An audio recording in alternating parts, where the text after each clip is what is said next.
جوان ساتھیو السلام علیکم رسول کریم اما بعد فاعوذ باللہ من الشیطان الرجیم بسم اللہ الرحمن الرحیم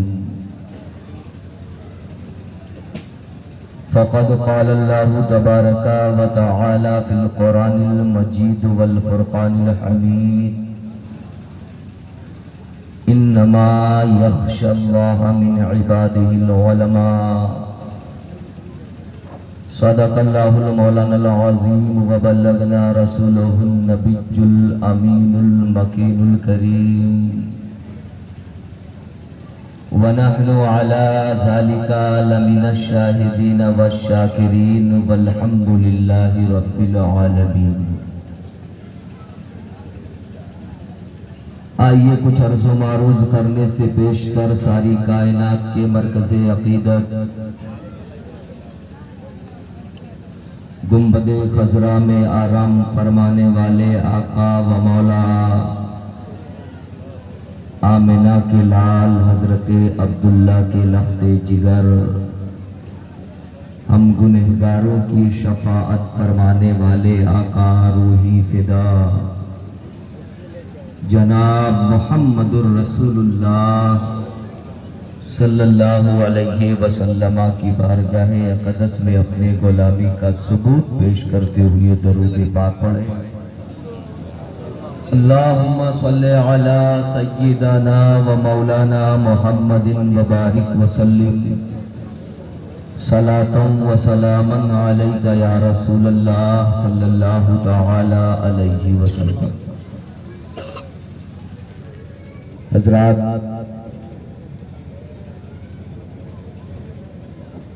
ناظم اجلاس نے بار بار تاکید کی کہ آپ لوگ خالی جگہ کو پر کر لیں۔ میرا گھر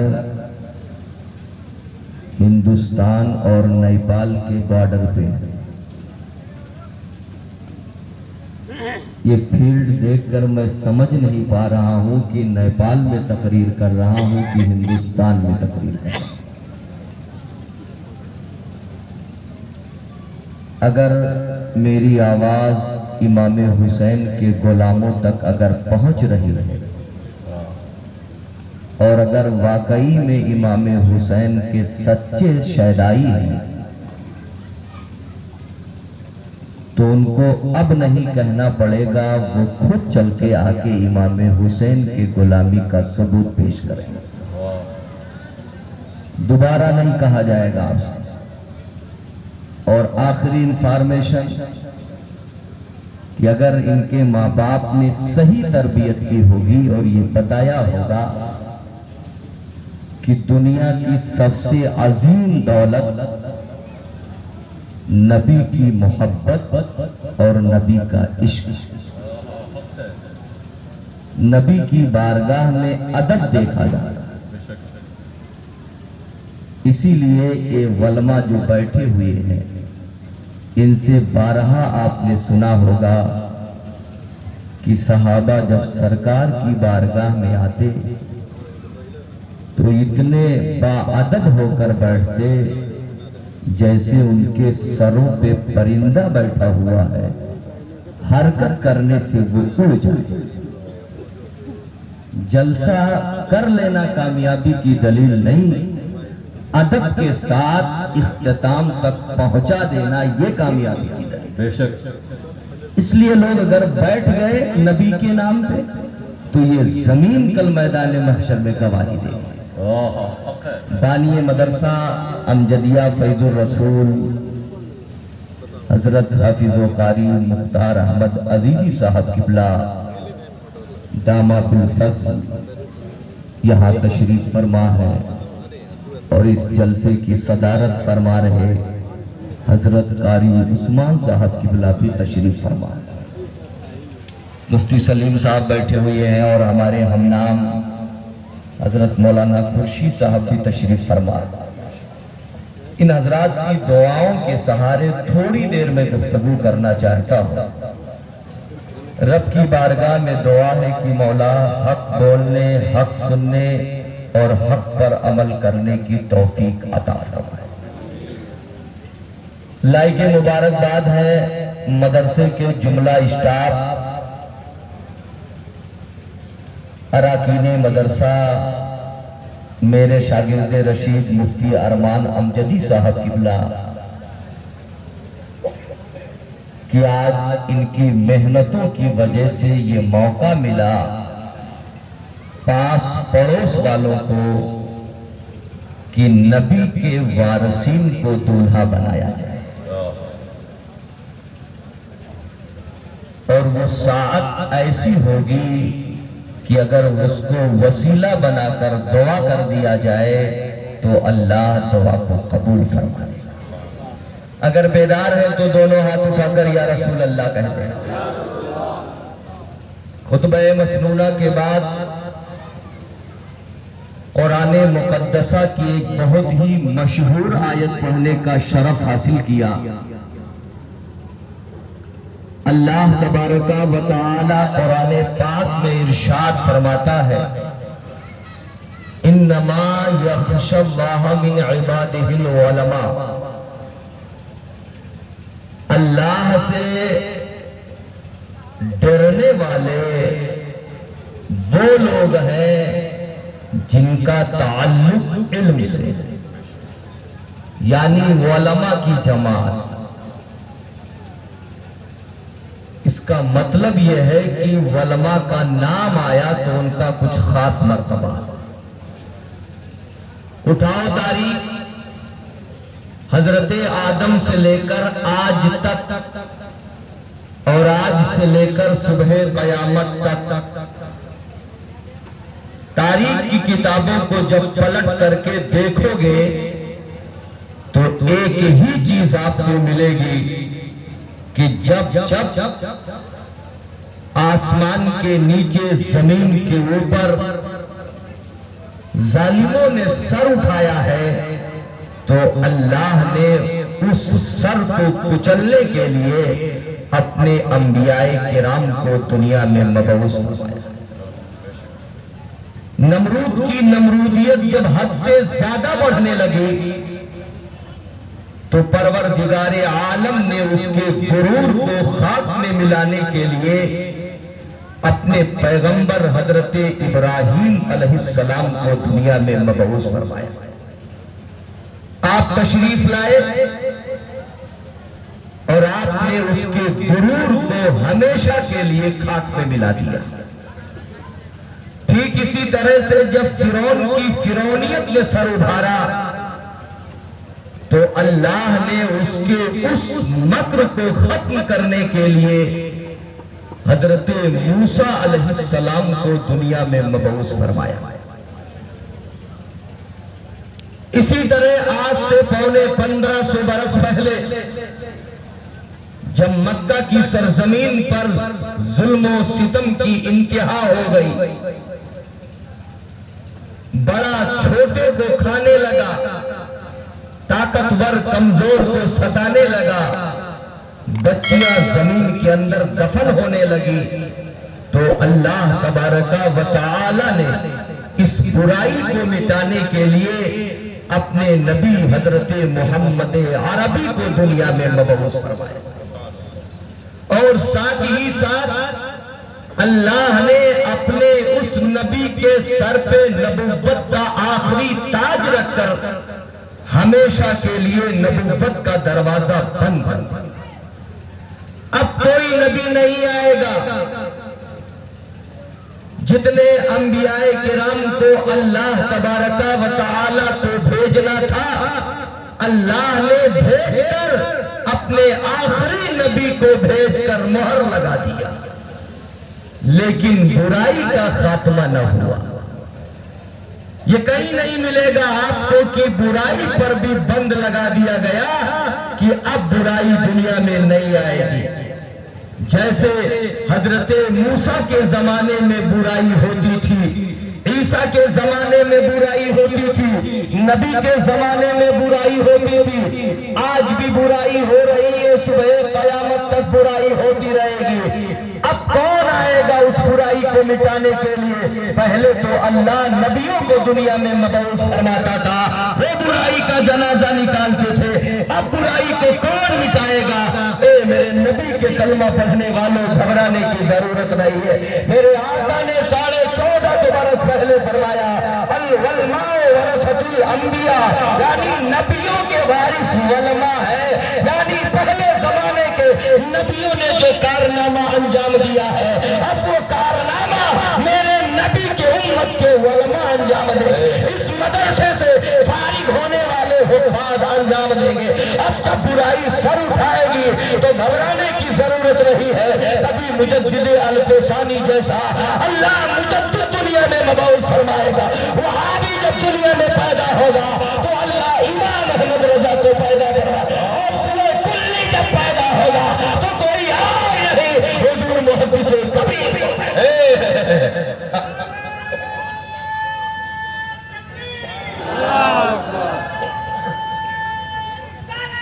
یا رسول اللہ زندہ باد۔ اب ذرا غور کرو، جب برائی آئے گی تو کوئی نبی کا وارث دنیا میں جنم لے گا۔ 150 برس پہلے ہندوستان میں جب نبی کے وفاداروں پر انگلیاں اٹھنے لگی، ہندوستان کے مسلمان جب سسکنے لگے، گھبرانے لگے، تو پروردگار عالم ان بھولے بھالے مسلمانوں کے ایمان کی حفاظت کرنے کے لیے ہندوستان میں امام احمد رضا کو پیدا فرمایا۔ اور آج کے زمانے میں بھی کوئی اگر سر اٹھائے گا تو جیسے یہاں اللہ کے برگزیدہ بندے آج دستار کی شکل میں پیدا ہو رہے، اسی طرح سے صبح قیامت تک پیدا ہو گئے۔ کسی کروڑ پتی کے سر، کسی ارب پتی کے سر علماء کرام کے ذمے دیا گیا ہے۔ اٹھاؤ تاریخ، آج آپ کے مدرسے میں بانیان مدرسہ بیٹھے ہوئے ہیں۔ آج اس کمیٹی کے جتنے لوگ ہوں گے، جن لوگوں نے اس مدرسے کو آباد کیا ہوگا اور آباد کر رہے ہیں اور کرتے رہیں گے، آج ان کے دلوں سے پوچھو کہ ان کو کتنی خوشی ہو رہی ہوگی۔ اٹھا لو تاریخ مسلمانوں، اللہ تبارک و تعالی نے ان علماء کرام کو بہت بڑا مرتبہ عنایت فرمایا ہے۔ اٹھاؤ دور اول کی تاریخ، جب میرے آقا صلی اللہ تعالی علیہ وسلم اس دنیا سے تشریف لے گئے اور آپ جس اسلام کو لے کر کے دنیا میں آئے تھے، وہ اسلام کا چراغ جب مکہ المکرمہ سے مدینہ المنورہ سے جب دوسرے ملک میں منتقل ہونے لگا، چاہے وہ شام ہو، چاہے وہ بصرہ ہو، چاہے وہ عراق ہو، چاہے وہ دمشق ہو، چاہے وہ مصر ہو، جب ان ملکوں میں اسلام کا چراغ جانے لگا، اسلام کا جھنڈا جانے لگا، تو پوری دنیا کے مسلمانوں میں ایک ہی کیفیت پیدا کی کہ اگر ہمارا بیٹا اسلامی فوج میں بھرتی ہو جائے تو اس سے بڑا مرتبہ اور کوئی نہیں مل سکتا ہے۔ جس کا بیٹا اسلامی فوج میں بھرتی ہو جاتا، پوری دنیا کا مسلمان یہ زبان توہل کہتا، بھلا انسان بڑا کامیاب۔ یہ جب سنا ایک اللہ والے نے جسے دنیا ابو عبد الرحمن فروخ کے نام سے جانتی اور پہچانتی، جب ان کے کانوں میں آواز آئی، لیٹے ہوئے تھے اپنے بیوی کے ساتھ بستر پہ آرام کر رہے تھے، ان کے کانوں میں آواز پہنچی کہ دمشق سے اسلامی فوج دوسرے ملک میں نبی کے جھنڈے کو لگانے کے لیے جا رہی ہے۔ آپ بستر سے اٹھ کے بیٹھ گئے اور آپ نے عزم مصمم کر لیا کہ میں بھی اسلامی فوج میں بھرتی ہو کر کے نبی کے جھنڈے کو دوسرے ملک میں پہنچاؤں گا۔ آپ بستر سے اٹھے اور چلنے کے لیے تیار ہو گئے۔ جب بیوی نے دیکھا کہ میرے شوہر نامدار یہ کہاں کا ارادہ کر کے جا رہے ہیں، تو ابھی پوچھا نہیں تھا آپ کے شوہر سے، آپ کے شوہر نامدار نے کہا، اے میری شریک حیات، میرے کانوں میں آواز آئی ہے کہ آج دمشق سے اسلامی فوج دوسرے ملک میں اسلام کا چراغ روشن کرنے کے لیے جا رہی ہے۔ میں نے ارادہ کیا ہے کہ جس نبی کا کلمہ میں پڑھ رہا ہوں اس نبی کے چراغ کو میں بھی دوسرے ملک میں چڑھاؤں گا۔ میرا ارادہ ہے کہ میں بھی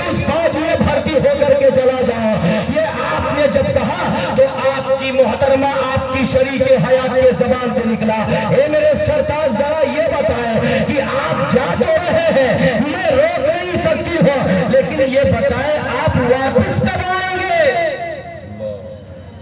جب یہ پوچھ لیا تو ان کے شوہر نامدار حضرت عبد الرحمن فروخ نے کہا، اے میری بیوی یہ تو مجھے نہیں معلوم کہ میں واپس کب آؤں گا، لیکن اتنا میں جان رہا ہوں کہ ایک ملک سے دوسرے ملک جانا پڑے گا تو وہاں بھی جاؤں گا، دوسرے سے تیسرے ملک جانا پڑے گا تو وہاں بھی جاؤں گا، تیسرے سے چوتھے ملک اگر جانا پڑے گا تو میں چلتا رہوں گا، پلٹ کر کے گھر نہیں دیکھوں گا، لیکن میں یہ وعدہ کر رہا ہوں کہ اگر زندگی بچی تو ضرور پلٹ کے آؤں گا، لیکن اگر شہید ہو گیا تو میں وعدہ کر کے جا رہا ہوں کہ جنت الفردوس میں ضرور ملاقات کروں گا۔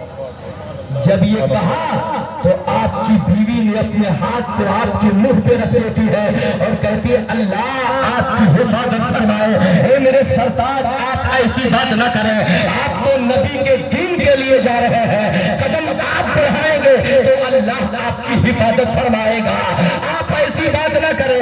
یہ تسلی دیا اپنے بیوی کو، اور جب گھر سے قدم نکالا تو پھر پلٹ کے آئے، اپنے بیوی سے کہا، اے میری شریک حیات میں جا رہا ہوں لیکن فلاں تجوری میں 30,000 درہم رکھا ہوا ہے، وہ میری زندگی کی کمائی ہے، میں نے بچا کے رکھا ہے، میں اس لیے رکھا ہوں کہ اگر میں واپس آیا تو اسی پیسے سے میں تجارت کروں گا، بزنس کروں گا، اس سے ہمارے بال بچوں کی زندگی کٹے گی، میں جا رہا ہوں، لیکن اے میری بیوی میرے جانے کے بعد جو تیرے شکم میں بچہ پرورش پا رہا ہے، اگر بیٹا پیدا ہو جب بھی، اگر بیٹی پیدا ہو جب بھی، تم اس پیسے کو نکال کر کے خرچ کر سکتی ہو، تربیت میں خرچ کر سکتی ہو، لیکن اے میری شریک حیات میرے پیدا ہونے والے اولاد کو تم دینی تعلیم سے آراستہ کر دینا، نبی کی محبت والی تعلیم لینا۔ یہ کہتے ہیں، انفارمیشن دیتے ہیں اور آپ خیر آباد کہہ کر کے چلے جاتے ہیں۔ صبح سویرے فوج میں آپ کی انٹری ہوتی ہے اور سورج نکلنے سے پہلے نبی کے دیوانے، نبی کے نام پہ اپنی جان نچھاور کرنے والے دمشق سے دوسرے ملک کا دورہ شروع کر دیتے ہیں۔ حضرت عبد الرحمن دوسرے ملک میں گئے، لڑ رہے ہیں، اسلام کا جھنڈا آپ نے گاڑ دیا، وہاں سے تیسرے ملک دوسرے ملک کا دورہ کیا، وہاں بھی اسلام کا جھنڈا گاڑا، وہاں سے تیسرے ملک کا دورہ کیا، وہاں بھی آپ نے اسلام کا جھنڈا گاڑا۔ ادھر 4 مہینہ 6 مہینہ جب گزرتا ہے، آپ کے بیوی کے شکم میں ایک حسین و جمیل بیٹا پیدا ہوتا ہے۔ وہ بیوی جو اپنے شوہر کی جدائی میں رو رہی تھی، بے چینی کی کیفیت میں زندگی کاٹ رہی تھی، جب 6 مہینے کے بعد حسین و جمیل بیٹا دنیا میں آیا، جب بیوی نے اپنے بچے کو دیکھا تو اس کے دل میں تسلی ہو گئی کہ اب تک شوہر کی جدائی جتائے گی تو اسی بیٹے کو دیکھ کر کے تسلی ہو جائے گی، یہ بچے کو دیکھ کر کے وہ زندگی کاٹنا شروع کر دیتی ہے۔ ادھر حضرت عبد الرحمن فروخ 1 سال نہیں، 2 سال نہیں، 5 سال نہیں، 30 سال تک مسلسل اسلام کے جھنڈے کو لے کر پوری دنیا میں گردش کرتے رہے اور اسلام کا چراغ روشن کرتے رہے۔ ادھر عبد الرحمن کا بیٹا جو پیدا ہوا، ماں نے اس کا نام ربیعت الرائے رکھا۔ جب 2 سال کا ہوا، بولنے کے لائق ہوا، اب ذرا بلیا کے نوجوانوں، پنڈال میں بیٹھے ہوئے نبی کے چہرے والوں، میں تم سے مخاطب ہوں، اپنے گریبان میں جھانک کر کے دیکھو، 30,000 درہم تجوری میں ہے، اگر آج کے روپے میں کنورٹ کر دیا جائے تو 30 کروڑ بن جائے گا، لیکن وفادار بیوی پہ قربان جاؤ۔ وفادار بیوی کا بیٹا جب 2 سال کا ہوا، پڑھنے کے لائق ہوا، تو آپ کی بیوی ایک مولوی کے پاس لے کر کے گئی، گویا ایک مکتب میں لے کر کے گئی، اور لے جانے کے بعد کہا، اے مولانا صاحب، اس کا باپ اسلام کا چراغ روشن کرنے کے لیے دوسرے ملک گیا ہوا ہے، یہ میرے جگر کا ٹکڑا ہے، میرے بڑھاپے کا سہارا ہے، آپ اسے اللہ رسول کی تعلیم دے دیجئے، قرآن اور حدیث کی تعلیم دے دیجئے۔ مکتب کے استاد نے قبول کر لیا کہ بیوی جا، میں تیرے بچے کو اللہ رسول کی تعلیم دے دوں گا۔ عزیزان ملت اسلامیہ، ادھر حضرت امام ربیعۃ الرائے مکتب میں پہنچ گئے ہیں قرآن پڑھنے کے لیے، حدیث نبوی پڑھنے کے لیے، نبی کی محبت کی تعلیم لینے کے لیے۔ بچہ بھی بڑا ذہین و فطین تھا، بچہ بھی بڑا ہوشیار تھا۔ 1 سال کے اندر حج کو مکمل کر لیتا ہے، اور دوسرے سال کے اندر جب قدم رکھتا ہے قرآن کے علاوہ پڑھنے کے لیے، تو علماء ربانیین فرماتے ہیں کہ مختصر عمر میں آپ علم دین کے ساتھ ساتھ علم دنیا کو بھی حاصل کر لیتے ہیں، علم فقہ کو بھی حاصل کرتے ہیں، علم حدیث کو بھی حاصل کرتے ہیں، علم جغرافیہ کو بھی حاصل کرتے ہیں، علم توحید کو بھی حاصل کرتے ہیں، علم مجادلہ کو بھی حاصل کرتے ہیں۔ پورے علماء کا بیان ہے کہ 22 سال کی عمر میں وہ ربیعۃ الرائے جس کا باپ دوسرے ملک میں ہے، پورے مدینہ کا سب سے بڑا علامہ ہے۔ نعرہ تکبیر، نعرہ تکبیر، نعرہ رسالت، نعرہ رسالت۔ 22 سال کی عمر میں او بیٹا جس نے باپ کا چہرہ نہیں دیکھا، او بیٹا اتنا محنتی کہ 22 سال میں علم تفسیر، علم فقہ، علم نو، علم صرف، علم جغرافیہ، علم حدیث، سارے علوم پر ایسا عبور حاصل کرتا ہے کہ پورے مدینہ کے بڑے بڑے علماء باتفاق رائے یہ فیصلہ کرتے ہیں اگر ہمارا امام کوئی ہے تو کوئی اور نہیں، وہ ربیعۃ الرائے ہے۔ اب خالی ربیہ نہیں، امام ربیعۃ الرائے بن گئے 22 سال میں۔ ادھر 30 سال کے بعد حضرت عبد الرحمن کے دل میں خیال آیا کہ اب واپس چلوں، اپنے بال بچوں کی خیریت بھی لے لوں۔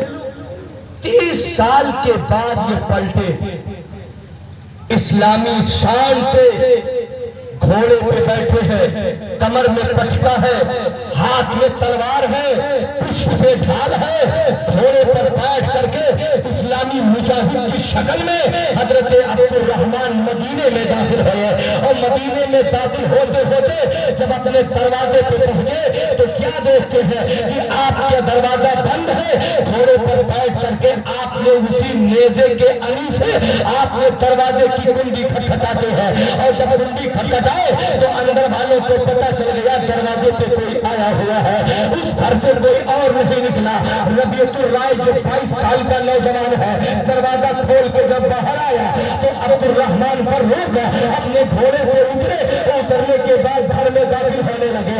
نوجوان بیٹے امام ربیعۃ الرائے نے کہا، اے انسان تو میرے گھر میں بلا اجازت ہے، بغیر پرمیشن کے کیوں داخل ہو رہا ہے؟ کیا تجھے پتا نہیں ہے کہ کسی اجنبی کے گھر میں بغیر اجازت کے داخل نہیں ہونا چاہیے؟ میرے گھر میں تو کیوں جا رہا ہے؟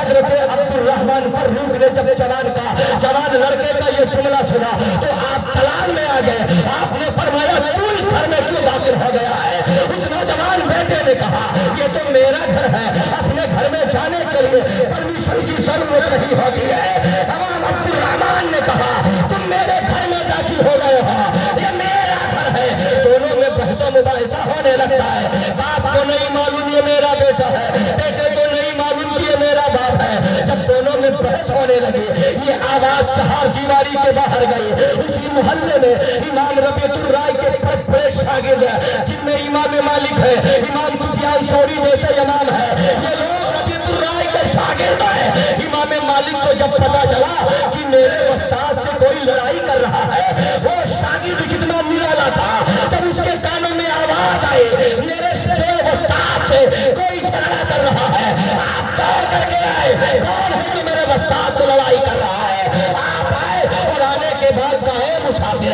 ہے، کسی کے گھر میں بلا اجازت داخل ہونا یہ جائز نہیں ہے۔ اگر تمہیں قیام ہی کرنا ہے رات میں تو مسافر خانہ بنا ہوا ہے، وہاں رات میں قیام کرو، اس کے گھر میں کیوں جا رہے ہو؟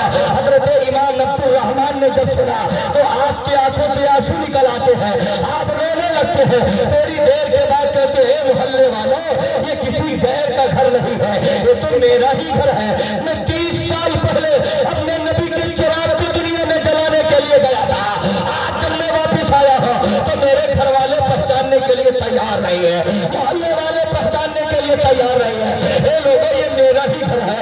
یہ بات جب ہو رہی تھی تو اندر آواز پہنچ گئی. تو آپ کی بیوی نے جب سنا تو بھاگ گئے. یہ تو میرے شوہر نامدار کی آواز ہے. آپ بھاگ کر کے آئے, کیوار کو کھولتی ہے, پہلی نگاہ پڑتی ہے تو دیکھتی میرے سرتاج کھڑے ہوئے ہیں. آپ نے اپنے نوجوان بیٹے کو اشارہ کیا, اے ربیعۃ الرائے راستے سے ہٹ جا, یہ غیر نہیں تیرا باپ ہے, یہ میرا شوہر نامدار ہے. نوجوان بیٹے کے جب دل میں پہلی بار کانوں میں آواز آئی میرا باپ ہے, راستے سے ہٹ گئے. حضرت امام عبد الرحمن اندر گئے, اندر بیٹا بھی گیا. ان کی بیوی سامنے آتی ہے, آنے کے بعد اپنے بیٹے سے مخاطب ہوتی فرماتی ہے, بیٹا یہ تیرے باپ ہے جن کا نام عبد الرحمن ہے. یہ 20 سال پہلے اسی نبی کا کلمہ, جس کا کلمہ تو پڑھ رہا ہے, اسی کے چراغ کو چلانے کے لیے گئے تھے. اپنے شوہر کی طرف مخاطب ہوتی ہے, کہتی ہے میرے سرتاج یہ آپ ہی کا بیٹا ربیعۃ الرائے ہے جو آپ کے جانے کے بعد پیدا ہوا تھا.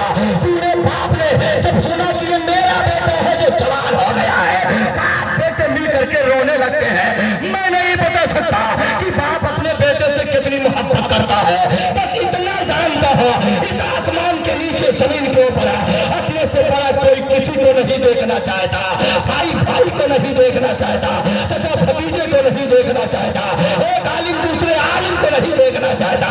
لیکن دعویٰ ہے میرا اس آسمان کے نیچے ایک ہی ذات ہے جسے دنیا باپ کہتی ہے, یہ اپنے بیٹے کو اپنے سے اونچا دیکھنا چاہتا. اللہ اکبر یا رسول اللہ. جب بوڑھے باپ کے کانوں میں آواز آئی یہ جوان بیٹا میرے جگر کا ٹکڑا ہے, باپ بیٹے بغل گیر ہو کر کے کافی دیر تک روتے رہے, دونوں روتے رہے. تھوڑی دیر کے بعد جب الگ ہوئے بستر استراحت پہ بیٹھے تو بیوی دوڑ کے گئی کہ کچھ ناشتے کا انتظام کیا جائے, کھانے کا انتظام کیا جائے. اتنے میں مسجد نبوی کے مؤذن نے اذان دے دیا. جیسے کانوں میں آواز آئی امام ربیعۃ الرائے کو, آپ فوراً اٹھے مسجد نبوی چلے گئے. اور جب مسجد نبوی چلے گئے تو تھوڑی دیر کے بعد عبد الرحمن اپنے بیوی سے کہتے ہیں, اے میری شریک حیات ادھر آ, میں ایک بات پوچھنا چاہتا ہوں, ذرا یہ بتا کہ جب میں 30 سال پہلے گیا تھا تو تجھے 30,000 درہم لے کے گیا تھا, وہ میرا پیسہ کہاں ہے, وہ میرے ہیرے جواہرات کہاں ہے؟ تو ان کی بیوی نے کہا میرے سرتاج آپ گھبرائے نہیں, آپ کا پیسہ رکھا ہوا ہے, مسجد کے مؤذن نے اذان دیا ہے, کاش آپ بھی نماز پڑھاتے تو بڑا اچھا ہوتا. حضرت عبد الرحمن نے کہا ہاں ہاں مجھے بھی تو نماز پڑھنی ہی ہے, ٹھیک ہے میں نماز پڑھنے جا رہا ہوں. ادھر جب عبد الرحمن مسجد نبوی میں نماز پڑھنے کے لیے گئے ہیں تو آپ کو بغل میں جگہ نہیں ملتی ہے, آپ کو اندر جگہ نہ ملی, آپ کو منبر کے پاس جگہ نہ ملی, آپ کو جو ہے برآمدے میں جگہ نہ ملی, آپ کو صحن میں جگہ نہ ملی, آپ کو بہت دور جگہ ملی. جب آپ وہاں کھڑے ہوئے اور آپ نے نگاہ اٹھائی منبر شریف کی طرف تو دیکھا ایک خوبصورت نوجوان لڑکا ہے جس کے سر پہ عمامہ بدھا ہوا ہے اور وہ منبر پہ بیٹھ کر کے قرآن مقدسہ پڑھا رہا ہے. اس کے سامنے پوری مسجد نبوی میں علماء کرام چل چکائے بیٹھ کر کے نوجوان کا درس لے رہے ہیں. اس عبد الرحمن جو بہت دور کھڑے تھے انہوں نے اپنے بغل والے سے پوچھا, اے بھائی صاحب ذرا یہ بتا وہ منبر پہ کون لڑکا بیٹھا ہوا ہے جس کا چہرہ بڑا اچھا لگ رہا ہے؟ پورے مسجد میں لوگ سر جھکا کر کے اس نوجوان کی بات سن رہے ہیں, بھائی بتا وہ کون ہے؟ بغل والے نے کہا سوچ, تجھے اتنا بھی پتا نہیں کہ وہ کون ہے, سن وہ امام ربیعۃ الرائے ابن عبد الرحمن ہے, تجھے اتنا بھی پتا نہیں ہے. وہ بات تو سنتے ہیں کہ میرا بیٹا منبر پہ بیٹھا ہوا ہے, روتے ہوئے بھاگ کر کے آئے, اپنے بیوی کے پاس آئے اور آ کر کے کہا میری شریک حیات جو ہے آج میں نے اپنے بیٹے نوجوان بیٹے ربیعۃ الرائے کا وہ مرتبہ